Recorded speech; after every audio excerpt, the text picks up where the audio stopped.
AM 590, KXSP Omaha's ESPN Radio. It's time for the Metro's only racing talk show. The Front Stretch, presented by Joe's Karting in Council Bluffs. Now, here's Dan Taylor and Buddy Ray. Welcome to it, race fans. This is The Front Stretch, and we are, as always, presented by Joe's Karting in Council Bluffs, online at joeskarting.com. What do you guys got going on over there at the world's best indoor karting facility? And I'll throw it out there. It's the best. Dude, the world? Yeah. Really? I know. No, it's the universe's best they've got a karting. pretty It's good not the one. world, it's the universe. Look at you breaking things in the studio already. Yeah. We'll let Roger have that when he comes in turn 3. We'll set that up as our prank to him. Just to let you guys in on the little rumor that Scott Bloomquist had decided to retire his late model career and start racing A-Mods. And it came out on April 1st on onedirt.com. And to anybody who actually read the article, you can tell pretty quickly, that ain't real. I mean, it was almost as real as that article that came out that Jeff Gordon was gay. I mean, it's just the ridiculous rumors that came out. And I got such a kick on my Facebook feed. So many people said, oh my God, Scott's quitting. Oh my God, he's leaving. Come on, you guys. At his age, he's not going to just, but done anybody racing. knows that Scott Bloomquist is not going to run for $400 to win a weekend in a mod. He's going to run. Big show lined up for you today. We'll talk Joe's Karting car show coming up, Holiday Horsepower car show coming up today, just a few hours away from the gates opening up at the Mid-America Motorplex. We'll recap Martinsville. We'll talk rule changes that have affected the racing so far this year, and there's a possible rule change on the horizon for 2015. Brian France has discussed that they are in serious talks about reducing horsepower for the Cup Series, the horsepower the engines produce. Turn 2, we're going to talk with Tyler Riddick, driver of the number 19 Brad Keselowski Camping World Truck Series vehicle. We'll have to ask him. I think he's made a run at I-80 a couple of times. I've never seen him, but I missed the first. What was the first Silver Nationals? How can you not see Tyler Riddick? He's got Jason Aldean plastered all over his hood. They all kind of look the same when you haven't That's true. been there very much. Roger Hadan of Eagle Raceway will join us in turn number 3, and we'll wrap it all up on turn number 4. We'll preview the Pick'ems contest, talk about Darlington. Also, next weekend, it's our first live show of the year, buddy. Yeah, the Slinging Dirt. No, we're live next weekend, and we're going to release. The plans are we're going to release a Slinging Dirt next week. But again, we always say it that if something comes up, like for instance, there's no racing going on, what's the point? There's probably no need to talk about it. So we'll be watching the Joe's Karting YouTube page as we will. Watch the Joe's Karting YouTube page and watch the Front Stretch, because I know on the Front Stretch we will leak it there that the Slinging Dirt's coming out, because I've already had a lot of people ask me, when's Slinging Dirt coming out? We want to hear dirt. Let's talk Martinsville. Holy cow! One more race in the books that was absolutely fantastic. It just. What was this? The 4th race in a row that's been absolutely fantastic, and yet here's another drop in the ratings. Yeah, the 40th race in a row that's got a drop in the ratings. No, it's the 6th race in a row. Well, I was thinking even last year I was counting some of that. You go back to ESPN's coverage in 2013, they saw ratings increase year over year, and they profited more off of last year than they did in 2012. ESPN's not having a problem getting the viewers there. I got a question. Actually, I don't have to question what Fox is doing. I think I found my answer this weekend. We talked about it off the air last weekend.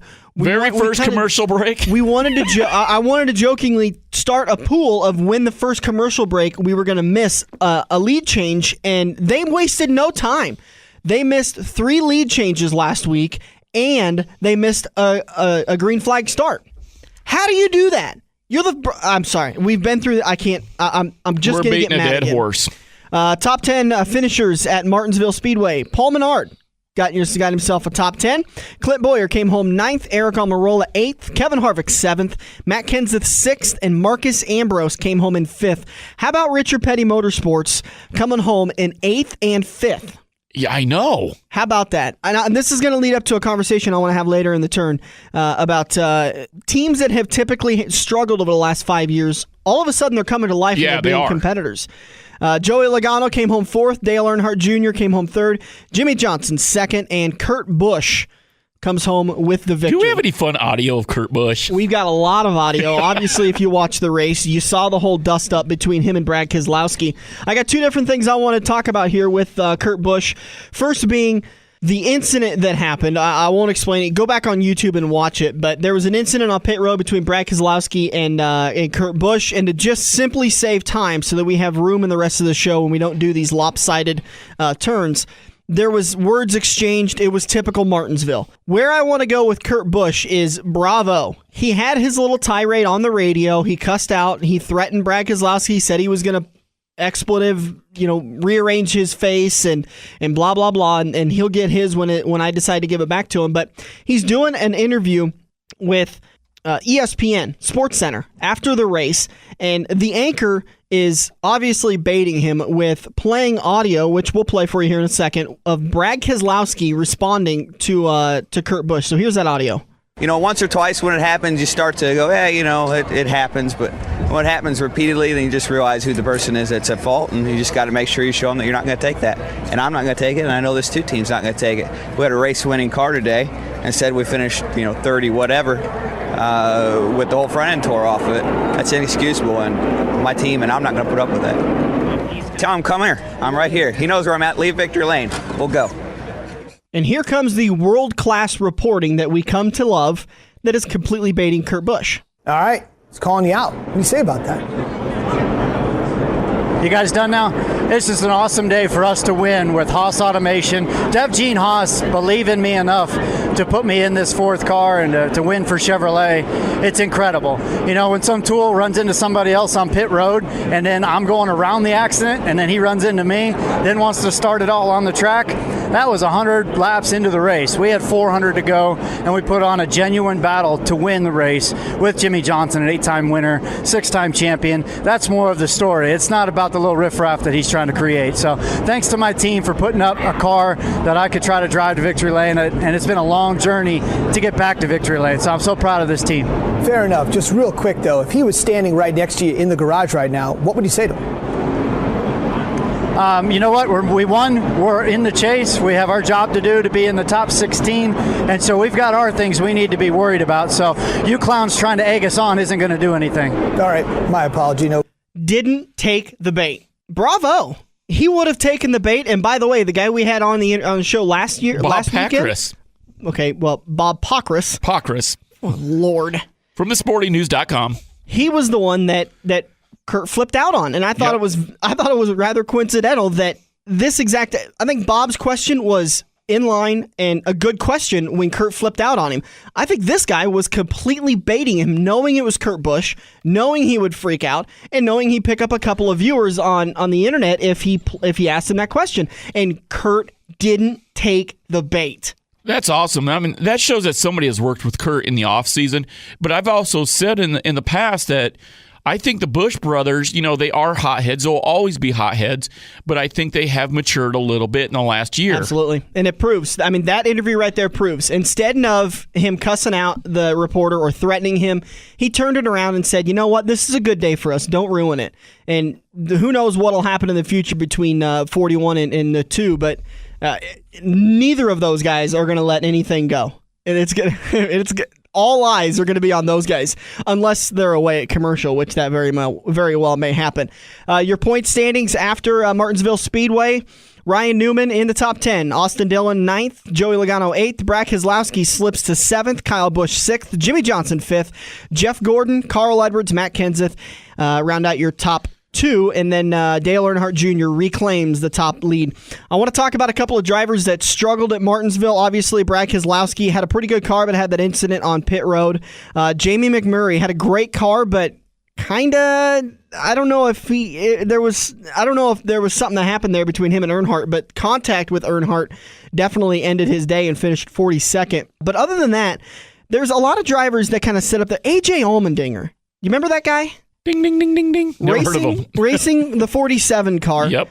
Gets himself an 11th place finish. And at one point in time, he was up there fighting for the lead. He had a good car. He's good at Martinsville, but he had a good car. And this brings me around to our conversation of Richard Petty Motorsports, Ganassi Racing with Felix Sabates, and then we'll talk about JTG Racing. There are teams out there that they have been benefiting like crazy from the information sharing and the cooperation they have with other teams. Richard Petty Motorsports has a cooperation with Penske. I believe that Chip Ganassi Racing has a cooperation with Richard Childress Racing. Good or bad for the sport? I want to hear your thoughts on it. Is this good or bad? I think it's good. I mean, at the dirt track level, when you got 20 mods or 20 late models or 20 sprint cars out there on the track, we're all competitors on the track, but as expensive as this sport is that we all have come to love, with that being said, when even at I-80 or Eagle or wherever we're at, when we come off the track, don't think for a second that we're not trading information with each other. Yeah. Now, you can trade general information, but if you and I have a really good, healthy racing relationship where we don't have anything against each other, we feel comfortable on the track with each other, well, then I might go, well, Dan, you might want to try these shocks. And you go, well, Bud, you might want to try this rear percentage. And that's what these teams are doing. Well, when you do that, the sport's going to grow. Yeah, they're going much more in depth with that. I mean, every single detail. They have an agreement with these guys that if Richard Petty, let's take the 5, for instance, at Martinsville for Hendrick Motorsports, had a tough day, just didn't have a very good car. He was up there for a little while, but he ended up finishing 22nd after receiving some damage. He was on the lead lap, but I'm willing to bet anybody that has a technical alliance with Hendrick is looking at his data and his setup and saying, don't do that. And then everybody at Hendrick and everybody at Stewart-Haas Racing is looking at the 41 setup and going, let's try that. Because it happened at Phoenix when everyone was looking at Kevin Harvick running so great at practice and qualifying that Casey Kane and Jeff Gordon both ditched their setups and went with what Harvick had. And that's because despite being two different organizations, they have that big technical alliance between Stewart-Haas and Hendrick. I think there's a lot of information being shared there, but I think when Hendricks comes out and they're talking to Stewart-Haas, I think they're going to put them on the right path, but they're not going to give them their traits. No. I don't think they're going to give them their secrets. They're sitting in on the technical meetings at Hendrick.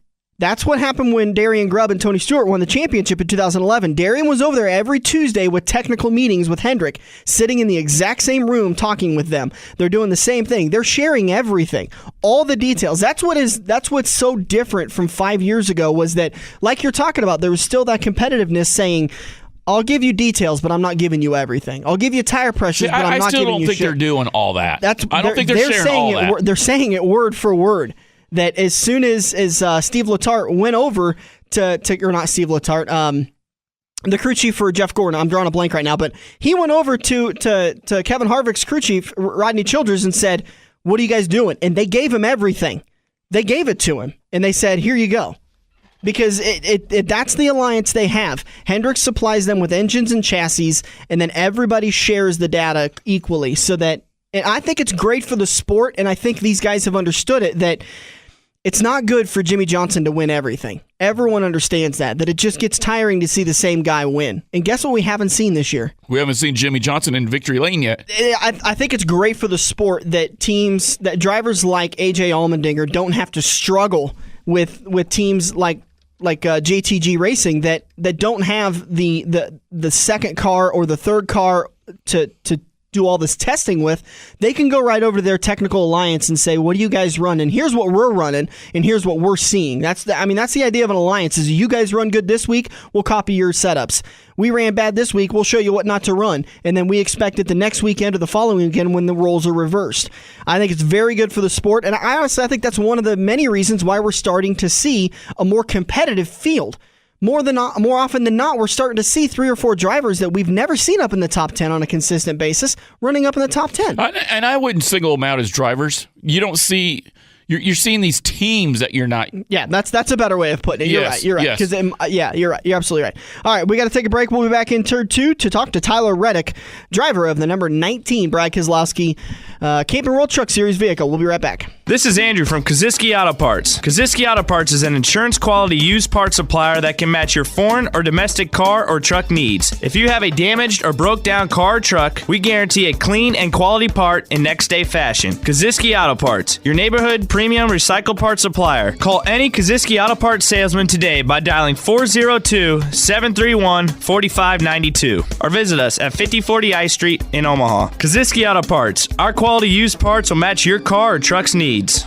Are you ready for fast-paced, adrenaline-pumping, wheel-to-wheel racing right here in the Metro? Get to Joe's Karting in Council Bluffs and see what it's like to race real go-karts. Joe's Karting knows it's no fun to race go-karts at 10 miles per hour, so they ripped the governors out, and now the only restriction is how good you are at racing. It's full-throttle, white-knuckle racing every day of the week. Head over to joeskarting.com for hours, prices, and specials, or give Buddy a call today and set up your group races at 712-256-5278.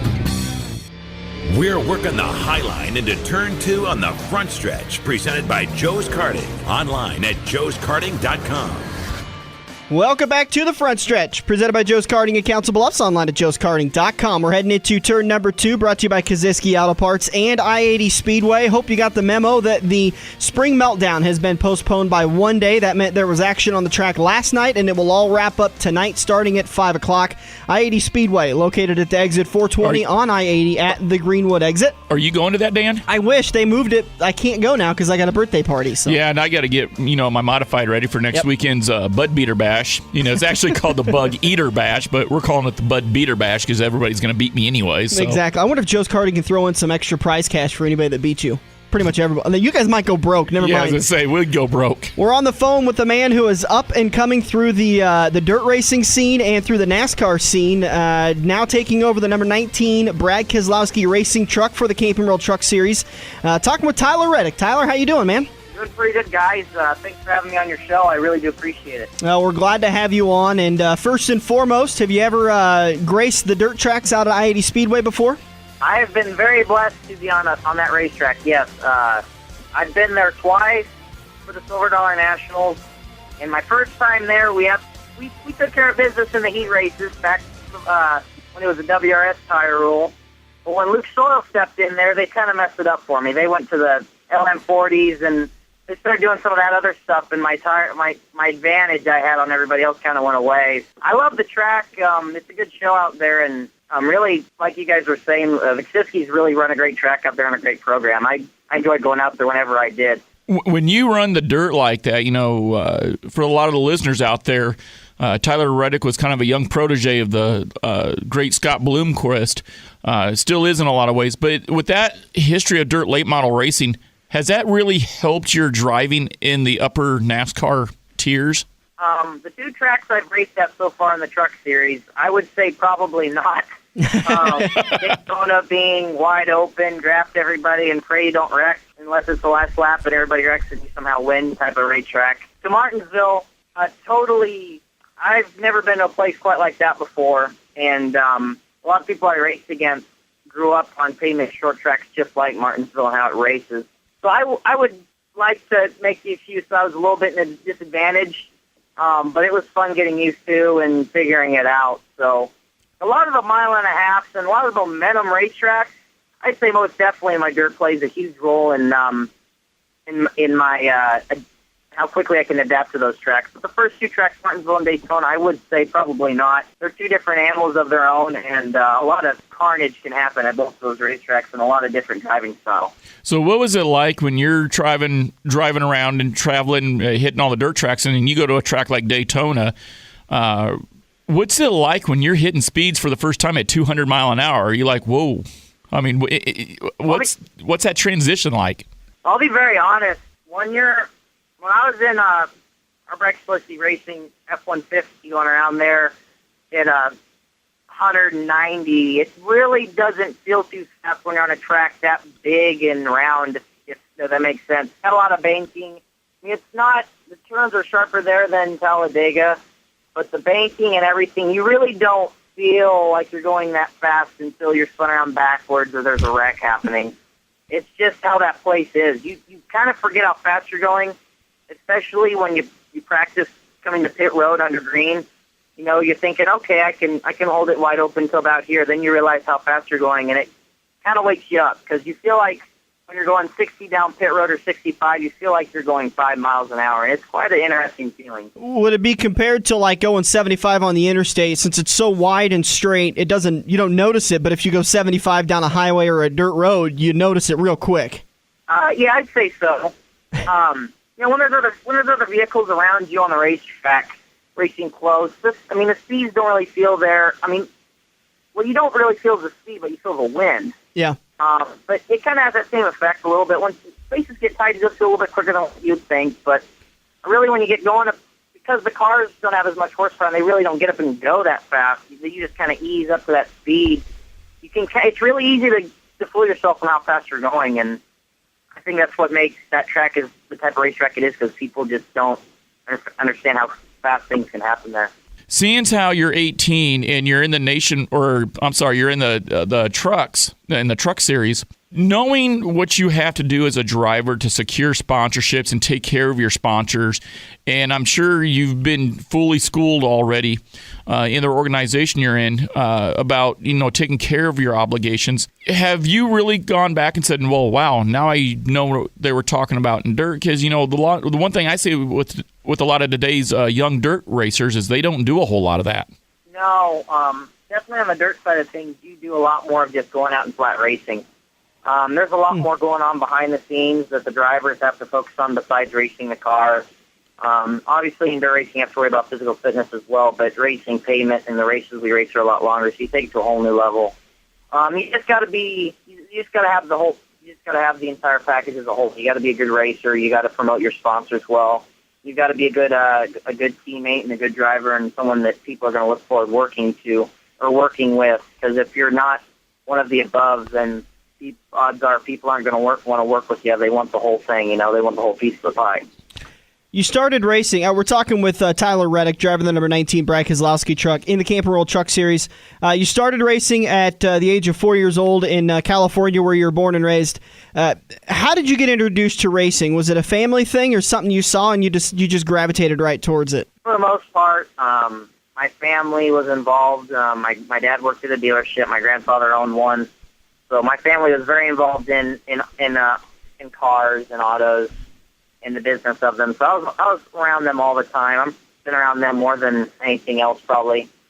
And really, my dad was a racer throughout his younger days and growing up, and so was my grandfather and just other people in the family. So racing was just kind of in the blood on both sides of the family, and it was just something I was always interested in cars, and obviously if I was interested in cars, I'd be interested in racing.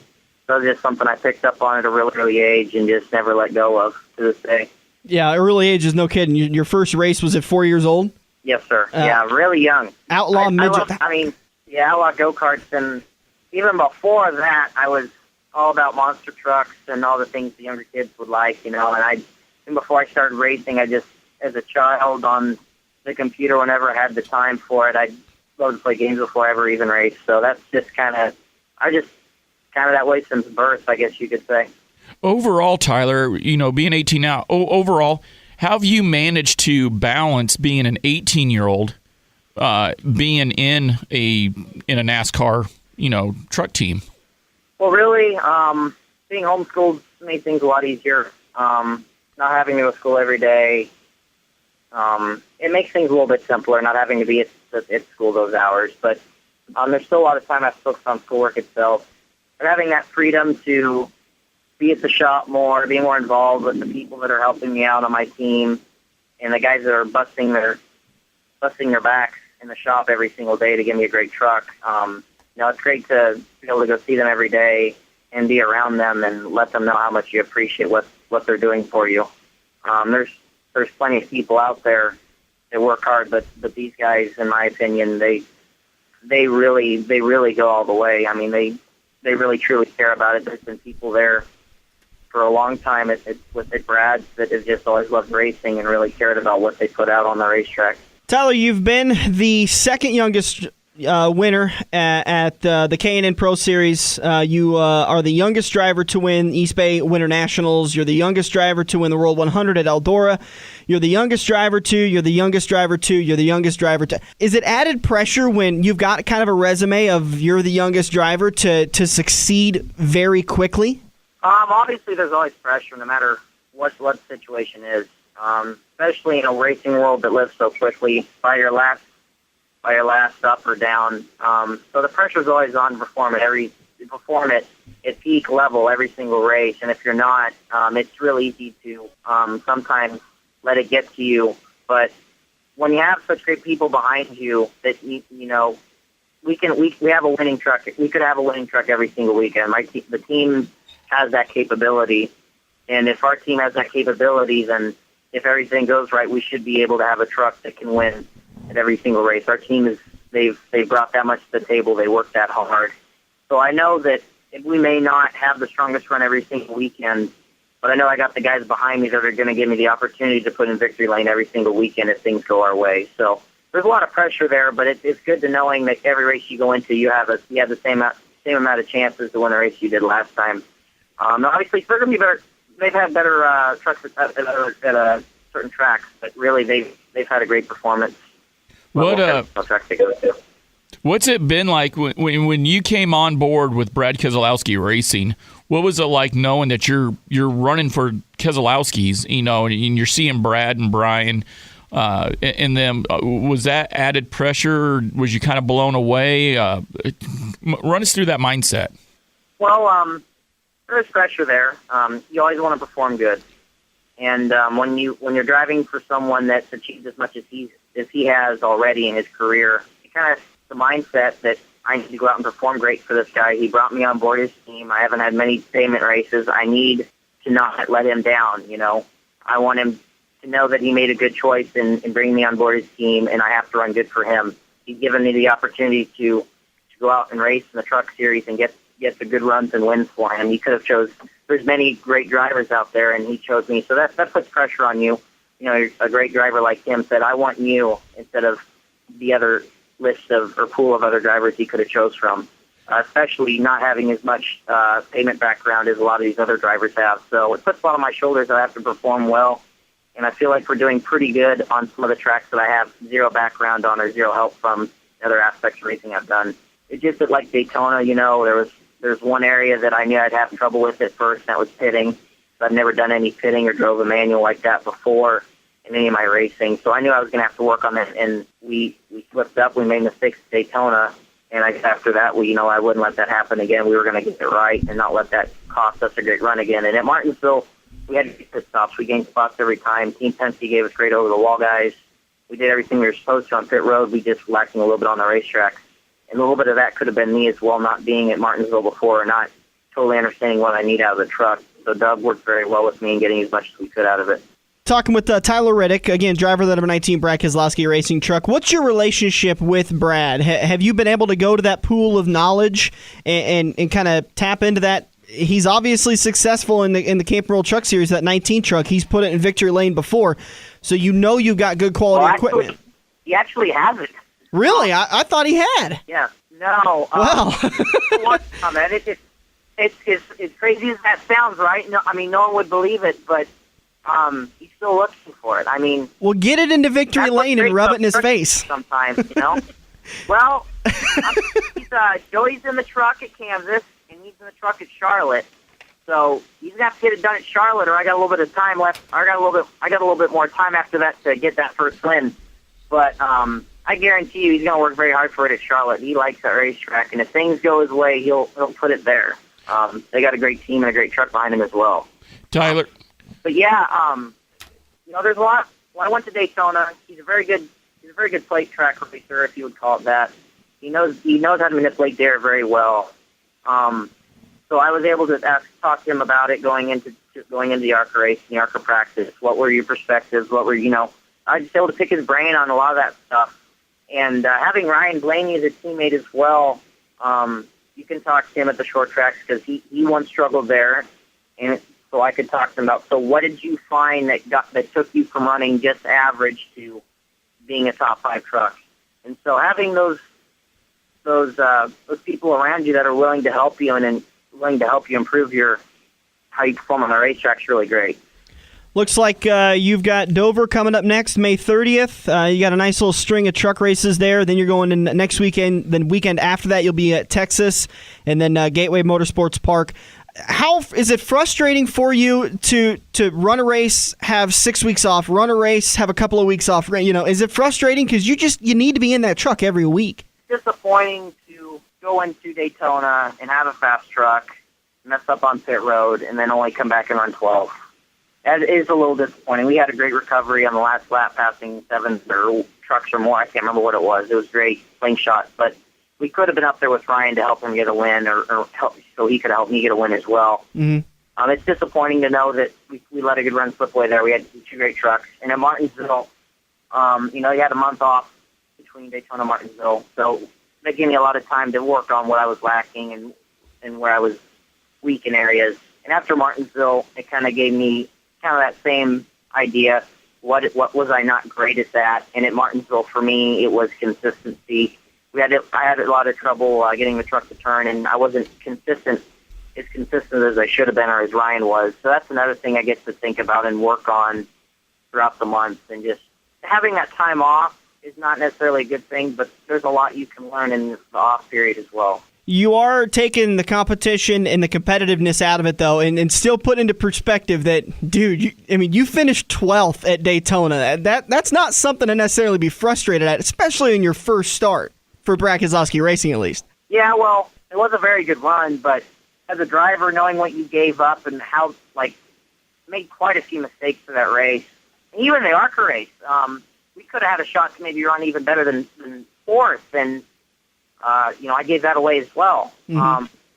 But as a driver, you always there's always room for improvement at every single race. And if you lose sight of that, then you're never going to get better you're not going to improve. So as a driver's outlook, you always pick apart the things that went wrong in the race and look to avoid them or make better the situation.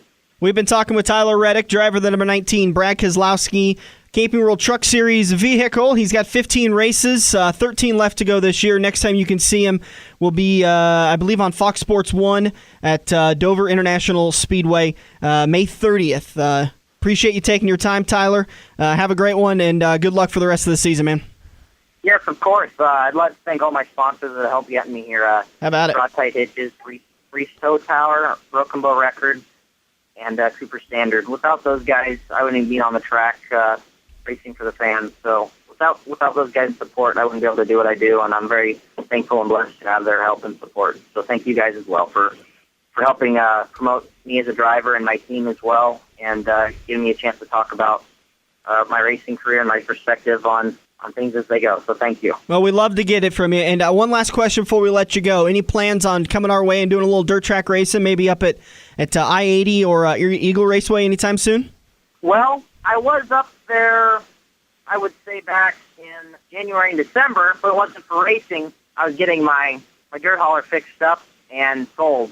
So that was the last time I was out there. So I don't have a dirt hauler right now. I got 2 cars. I'm trying to sell one, and maybe the other as well. I don't know yet. Well, I don't know. If I do, maybe I'll be lucky enough to jump in someone else's car and go race it. I don't know. I'm just more I just try and stay focused here on the payment stuff at hand and not get too distracted.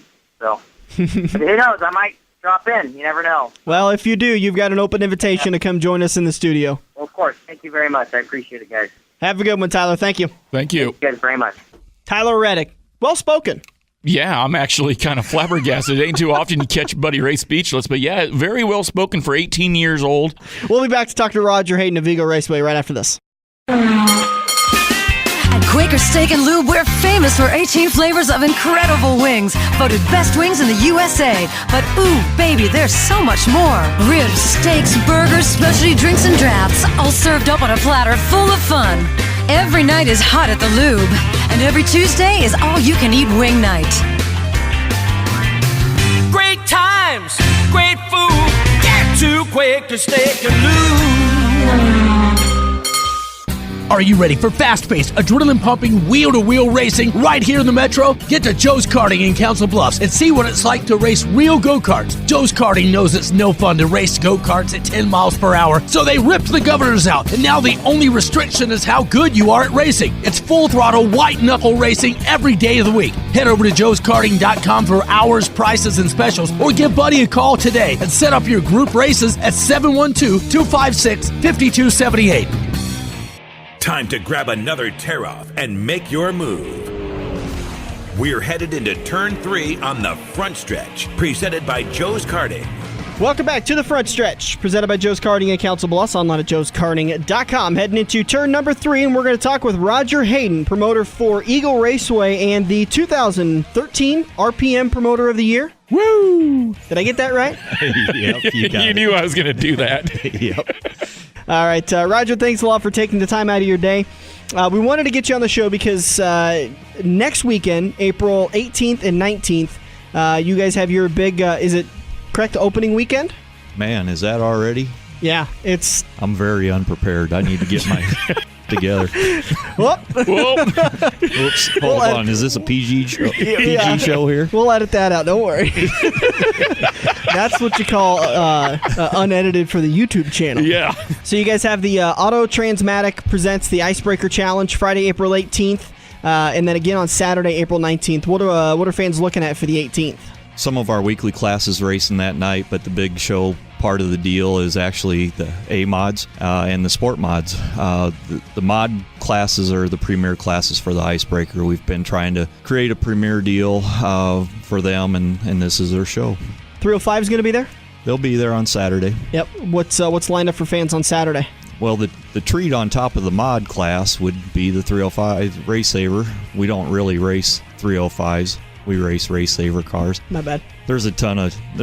I only say that because there's a ton of different variations in the 305 deal. Some are affordable, some aren't. So the Race Saver deal is affordable, enforceable, all that kind of jazz. Okay, a whole new world just got opened up to me because I guess I foolishly assumed, you know what they say about assuming, but I assumed that 305 and Race Saver were the same thing, but no, it's you can go out there and actually spend a bunch of money on a 305 as to where, like you were just saying, that the Race Saver's locked down. There's a ton of different people trying to copy everybody's rules, just like what's always happened in motorsports, and some of the people do a better job of enforcing their rules or having more enforceable rules, and some of the classes don't. I mean, I guess to throw somebody under the bus, I guess Knoxville's got more of an open 305 deal where they're spending as much money as the 360 cars or more. Wow. Which completely defeats the purpose. Yep. No doubt. You want to talk about completely defeating the purpose? I mean, I know their sprint cars that probably have less money wrapped up in their cars than my sport mod, and wow. They run for more money. The Icebreaker Challenge going on Friday and Saturday, April 18th and April 17th and 18th, coming up at Eagle Raceway. Pre-registration. Now, what is this concept you speak of? Pre-registration. We like to do this gig where we try to get as much information from the drivers as we can ahead of time to try to, simplify and speed up the check-in process for one. Wow. But who'd have thought? Yeah. Woo, man, can drivers do that? Think ahead a little bit? I don't know. I'm pretty sure they can. But we try to get as much information entered in SpeedNet and that as we can ahead of time. And then on the flip side, the other thing it does for us is we're able to publicize a bunch of names out there who should be expected to come and such. Pre-registration, you get your car registered before April 14th, and it is free. We're one of the weird tracks. Get it done ahead of time, and you're going to save yourself $25 because if you wait until the 15th, 16th, or 17th to register a car, you're going to pay $25. And that just goes back to we want to try to get information entered in our system as good as we can before the race night happens. Any big changes to Eagle Raceway in the off-season? Anything you guys made? Some improvements? Did you add a fifth turn by any chance or anything like that? No, dude, it's winter, man. I don't want to go out there. It's cold. Fifth turn, really? I don't know. Actually, we are creating a more pit area. That should start pretty soon. Really? We think our weekly show is going to be 200-ish on cars for a weekly car count. And then we should be I'm really anticipating the Super National deal to grow into who knows what. But I think this year we'll have 100 plus. Last year on your Race Saver Nationals, how many cars did you have for that roughly? Wasn't it right around like 242, 245 cars for your Race Savers? Total? I don't even remember. Not quite that many probably. Oh, I thought you were... But in that ballpark? Yeah. Now, with that being said, I mean, do you have an idea, what you might be expecting for the Race Saver Nationals in 2014? Well, I think sprint car alone, I think we'll have 100 plus. So we may possibly cut back on some of the other classes, make it an invitational type deal for them. Wow. Oh, that would be kind of cool. Yep. You got to earn your spot to be in the Race Saver Nationals. Yeah, I think what we're thinking about doing is if this works out, and I mean we're pretty close to 60 cars, Race Saver cars right now signed up for the Super Nationals. We haven't even gone racing half yet. A year in advance of the race. Yeah. I think if that continues and we get near 100, I think we'll do an invitational deal for the other classes, and it'll probably be maybe the top 10 from other tracks and our track in the to try to put the best cars together for it. Well, that'll add a nice level of competition to it too, is because you're racing to qualify to be in the Nationals. Yep, the best race of the year to show that you got your crap together. Yeah. Last year in 2013 was the first full season for the Race Savers at Eagle. What'd you think of the growth and the competition out there? Did it far exceed what you had imagined? Nah, to tell you the truth, I was kind of expecting 20-ish cars by the end of the year, which we did better than that. And the thing that did somewhat surprise me was French Grimes, who started this class, initiated the thing back 16 years ago. He kept telling me, "Oh, you'll be amazed at how good the racing is," and he was absolutely right. I think our racing, as far as the racing of cars against each other, it was far better than I'd maybe ever seen in a sprint car class. Wow. Who'd have thought, coming out of the chute gate, you have Mike Boston, love him or hate him, he was going to be a top runner week in and week out. But who'd have thought to see, young Shaylee Bade actually challenge him for the win several times. I think twice she took second in the A feature, and she came from the back just like Boston did. Yeah, he's absolutely going to win races. There's going to be more competition this year for him also. This year we've got Any names you can tell us? I don't want to throw any names out, but we got a Kyle Flodman, an ex-World Outlaw guy coming to Race Weekly. Oh, who's raced numerous sprint cars, types of sprint cars, but he has raced with the World Outlaws. We've got a few more of the 360 guys that don't want to say their names because they might get ridiculed by the other guys or whatever. I don't know what the deal is. God forbid we be supportive. Yeah, and so there's a few more of those guys that pop into the picture, and we've got a NASCAR Sport Mod National Champion that'll be running a sprint car. He's actually already been running a couple races. A Sport Mod National Champion. Yep. We're talking with Roger Hadan, promoter and owner of Eagle Raceway, just outside of Lincoln in Eagle, Nebraska. Roger, your weekly series, Saturday Night Racing, am I correct? It kicks off on April 19th or the 26th? 26th, sorry. 19th is the correct. Is the Icebreaker Challenge. So then your first full weekly racing kicks off with the Mud in America, and Nebraska Lottery presents the In the Beginning There Was Dirt, the season opener. Yep. Roger Hadan of Eagle Raceway. The big series, the big opening up kicks off Friday, April 18th and Saturday, April 19th for the Icebreaker Challenge. Get pre-registered before April 14th and get yourself a $25 discount, which puts it at a completely free to register. Otherwise, if you wait and procrastinate, you'll pay $25. You can go to eagleraceway.com, click on the Icebreaker Challenge links, and you can go and get your pre-registered. It takes you no time at all, and it helps save a massive headache for track officials. Talk to Michelle, talk to Racine, get registered. It's easy. I've registered over the phone. It's easy. All right, Roger. Not a big deal. We appreciate your time. We always love you coming in the studio. We'll have you on Sling and Dirt where we can sit down and have a little longer conversation. Bring more candy, too. Yeah, that was nice. Got a little swig money. Yeah, bribery. All right, we'll be back in turn 4 to wrap this baby up. Thanks for joining us. This is The Front Stretch on AM 590, Omaha's ESPN Radio. This week's Young Gun on The Front Stretch is Calvin Ingleson out of Cherry Raceway in Michigan. Calvin purchased his first race car last year by saving up the money he earned by working at his local grocery store. His freshman year didn't go as planned. During his first heat race, Calvin barrel rolled his number 0 Sport Compact 3 times. Figuring his short-lived career died with his car, Calvin was crushed. That Monday, the racing community pulled together and helped Calvin rebuild his car and get him back on track. That week at Cherry Raceway, Calvin led 12 of the 15 feature laps and brought the number 0 home in 4th place. He ended 2013 5th in points and is looking forward to a great 2014. Find Calvin on Facebook at Ingleson Racing and keep your eye on this week's Young Gun. His name is Calvin Ingleson. If you've got a young driver that you want featured on the Young Guns, send Dan and Buddy an email to frontstretch590@gmail.com. We have all been there before. Broken car part in your hand and some snot-nosed punk behind the counter has no idea what he is talking about, but he guarantees that this part will fix your car. You pay an arm and a leg for the replacement, get it home, and sure enough, it doesn't fit your car. Now, learn from your mistake and give an experienced salesperson at Kosiski Auto Parts a call today at 402-731-4592. Kosiski Auto Parts will get you back on the road with your arms and legs still attached.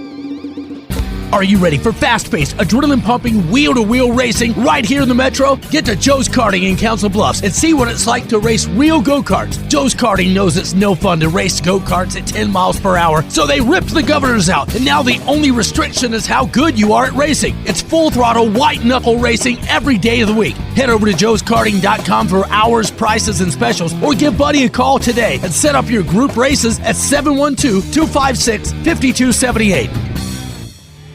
Get ready for the victory lap as we make our way into Turn 4 on the front stretch. Presented by Joe's Karting. Online at joeskarting.com. Just about ready to wrap this baby up. We're heading into turn number 4. Brought to you by Quaker Steak and Lube, the official watering hole of the front stretch. Texas Motor Speedway. On the docket for today's Green Flag racing action. Everything kicks off at 2 o'clock today. Actually, pre-race starts at 1, and Green Flag starts at... Green Flag is just after 2 o'clock. Get to Quaker Steak and Lube in Council Bluffs. Best wings in town, coldest brew in town. I had the Thunderbird steak, and I thought it was amazing. I think I've said it on this show before. I've told so many of my friends, they're the only place in town you can go to that actually legitimately has 3 different kinds of foods that are fantastic. I think they have the best burgers in town. I think they have some fantastic steaks. They're not the best steaks. There's steak houses dedicated to that. But you can go to Quaker Steak and Lube and be satisfied with the steak there. Hands down, their wings are the best in town. But people have tried to fight with me. To heck with you.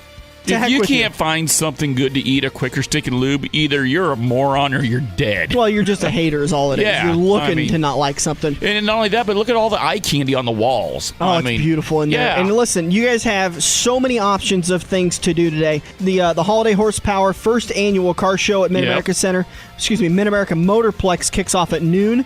Off at noon. Gates are going to open right after the show. Holiday Horsepower Drive 2014 car show. Gates open at noon, right? Gates open at noon, but the pit gates open at 9 so people can bring their cars in and show up. To get them in there, you guys have go to the 2014 Holiday Horsepower car show on Facebook. Go to the 2014 Holiday Horsepower Drive car show. There you go. Make sure everybody forgets the little drive part. God, when you've got a 58-word title. Simplicity, man. We'll work on it. But anyways, it's going to be a beautiful day.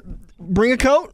There's going to be a little bit of a breeze, but other than that, you're going to be all sorts of warmed up by looking at some of these cars. They're showing 62, partly sunny, maybe a 10-mile-an-hour breeze. Beautiful day. Beautiful day. Slight chance of sprinkles, but I ain't going to be till later this evening, But then again, I'm no Jim Flowers either.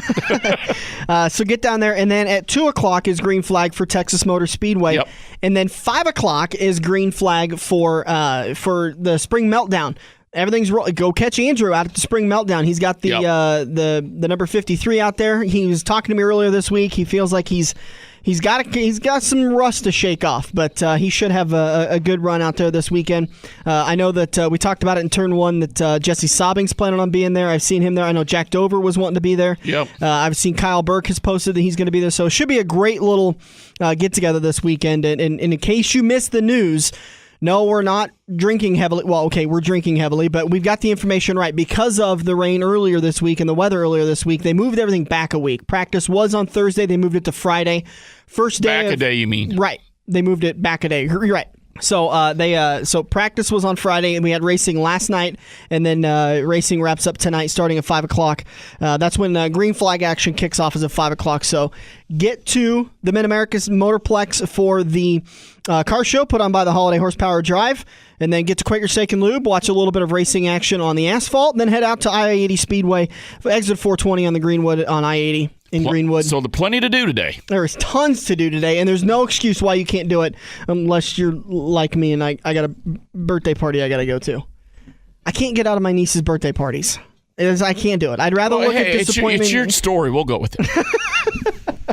He just doesn't have a date, folks. I don't. That's nothing new. I go stag. I'm a solo kind of guy. Pick'ems contest. Top drivers for Texas Motor Speedway. Matt Kenseth is ranked number 1 with a 107 driver rating. Jimmy Johnson is second with a 106. Drop off a little bit there. Greg Biffle, 101. Kyle Busch also has a 101. Tony Stewart, 99.1. And then Carl Edwards, a 97.5. Who are you thinking for today? I really don't want to do this, but, because I'm already going to be burning up my first pick overall. But I'm thinking Smoke. I really, really like Smoke for today. Not a bad choice, but you can't. Remember that because you took him. I don't know if you remember. You took him back at Vegas. That's right. Yeah. You can't pick the same driver within 5 races. So I'm going to have to review my options, but I really wanted to take Smoke for today. I feel good about Smoke, but now I'm going to send an email to Andrew that you wanted to take Smoke, so he's going to have to pick somebody else. I don't know what in the world. I might as well go play the lottery right now because who in the world? No, don't waste your money. Yeah. Don't waste your money because you're not going to win. Folks, here's what I'm going to do. I feel like I have kind of let everybody down. There's been a couple races where a lot of people in the Pick'ems contest has taken the same pick as me. Well, it was Gus Scouten who plays along, who was telling me at the car show last weekend, Bud, whatever you pick always has a kiss of death attached to it. So here's what we're going to do. From now on, Buddy Ray, that's me. Yeah, I'm gonna make my pick on the show before the race even goes out. What's called fair warning. Fair warning. So I can't use Smoke, right? Right. So I can make my official announcement now. Yep. I'm going to take Biff. All right, going with the 16. It's a good pick. He's good at Texas, and I've had some good picks, but they've all blown up or crashed or right. Absolutely. Gone backwards. More than 50% of your races have been 5 points or 6 points. Yeah. So just for instance. I think Danica put her car in reverse last week, and that was a good pick. I think that was a very smart pick. I think she just got bit in the butt with not knowing exactly how to handle the car on such a cold surface. Yeah. It was so cold there at Martinsville. Listen, I don't know if you may remember this. It snowed on Sunday morning of the race. There was snow flurries. Hudson Hall was posting about it, sitting in Martinsville, waiting for the race, watching the snow. Yeah. Really, come on.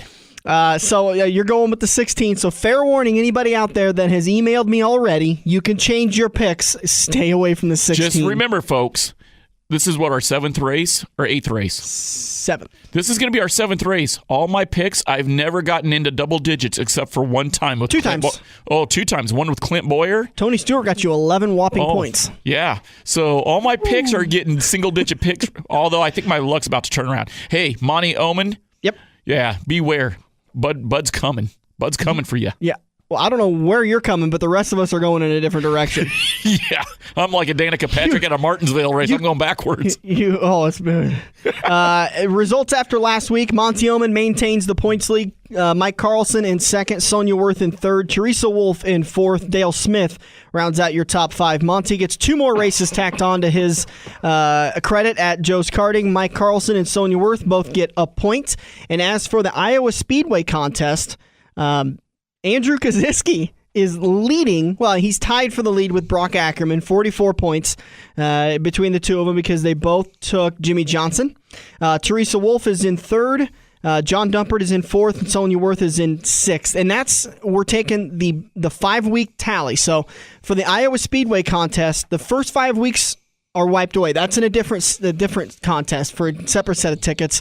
The last 2 set of tickets goes to the best accumulative points average between Martinsville and Talladega, and then another pair goes to the worst accumulative points average. Worst accumulative points between Martinsville and Talladega. And for both of those, you have to have picked all 5 races. So we've already got 2 people that didn't get their, or 3 people that didn't get their picks in, and they're already out of it. But David Ackerman is in the contest for the worst points right now. He has 2. Ooh. Which, by the way, you're not much farther in front of him.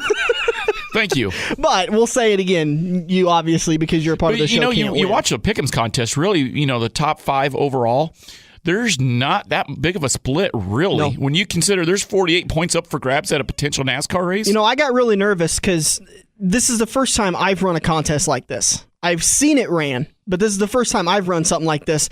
And we set up the rules for the Pick'ems contest for the 5-week Iowa Speedway contest. And then obviously you got to have tiebreakers because within a 5-week series, you're going to have ties. There's no doubt about it. So Obviously, the first one, which is the one we're using for the regular Pick'ems contest, you can't. The first tiebreaker is championship pick, and then it's top 5s, top 10s, top 15s. You can't do that for the 5-week Pick'ems contest because we had new people come on board. So I'm like, oh God, and I'm scrambling just before green flag, and I'm like, oh, here's the tiebreakers. Here, send them out Saturday night.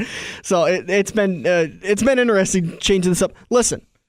We're going to leave it open, obviously, because of the rules. You can't join into the 5-week contest this time.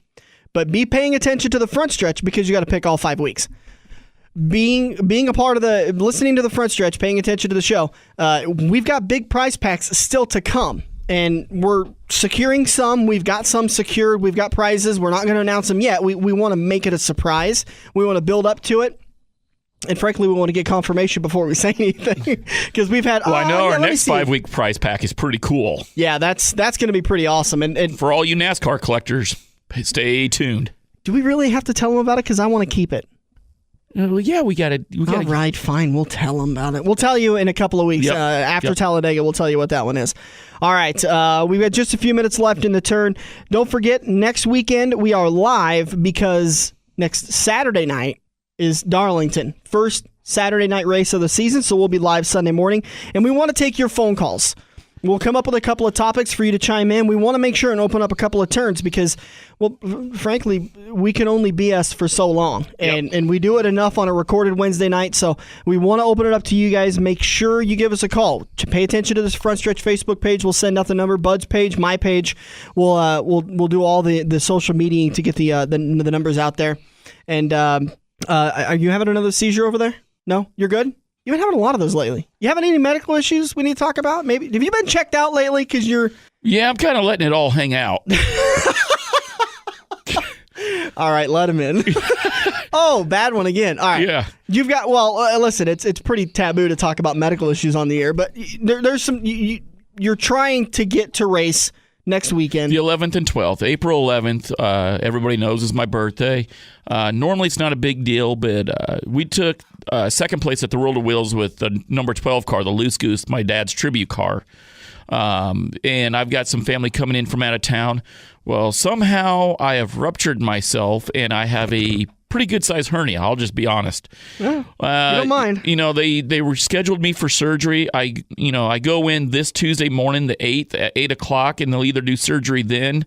But I'm going to talk to the doctors and see because, being the racer that I am and want to pay homage to my dad, I do want to race the 11th. If it wasn't my birthday and it wasn't Dad's car, it wouldn't have been a big deal. But, stay tuned. We're going to see, watch my Facebook, watch the Front Stretch, and we'll let everybody know if we're racing. But, as of this moment, I still plan on driving the number 12 Joe's Karting Sport Mod. Where at again for the Bug Eater Bash? Yep, for the Bug Eater, as I have renamed it, the Bud Beater Bash. Because everybody's going to have a fun time beating me. All right, so thank you for joining us today. Make sure, if you haven't already, send in your picks for the Pick'em contest. They are due by 2 p.m. today, just before green flag actually waves. Get to Quaker Steak and Lube for all the green flag action, the official watering hole of the Front Stretch. At noon today, the gates open for regular consumers to head out to the Holiday Horsepower Drive car show at the Mid-America Motorplex in Pacific Junction, just south on I-29. It's free! 2 p.m. is green flag for Texas, then 5 p.m. is green flag for the Spring Meltdown. We'll do it live next weekend. We are encouraging you to give us a call and talk to us, and hopefully maybe we can even get Monty to call it next weekend. That'd be cool. And give us maybe he can give you some pointers. Maybe I'm going to give him a pointer after this weekend. I think he knows better than to listen to you. Hey, this is the week that I'm letting it all hang out. Oh, you haven't done it already. Yeah. With your Danica pick, you didn't hang it out there already. Yeah. All right, folks, thanks so much for joining us. We'll do it next weekend live and in living color. This has been The Front Stretch, presented by Joe's Karting on AM 590, Omaha's ESPN Radio. If you love wings, if you love rings, and all kinds of other tempting things, great times, great food, get to Quaker Steak and Lube. Quaker Steak and Lube has been voted festival favorite once again at the National Buffalo Wing Festival. Visit Quaker Steak and Lube for our Best Wings USA, sauced your way. Great times, great food, get to Quaker Steak and Lube. For 50 years, Eagle Raceway has been pushing the limits of dirt track racing. Saturday nights, come see the Midwest Best Battle at the fastest third-mile track. Gates open at 5:30 for IMCA Modifieds, Sport Compacts, Hobby Stocks, Sport Mods, and Race Saver Sprint Cars. Eagle kicks their season off on April 19th with the Icebreaker Challenge, featuring the debut of the Race Saver Sprint Cars. Located just 10 minutes east of Lincoln on Highway 34 and online at eagleraceway.com.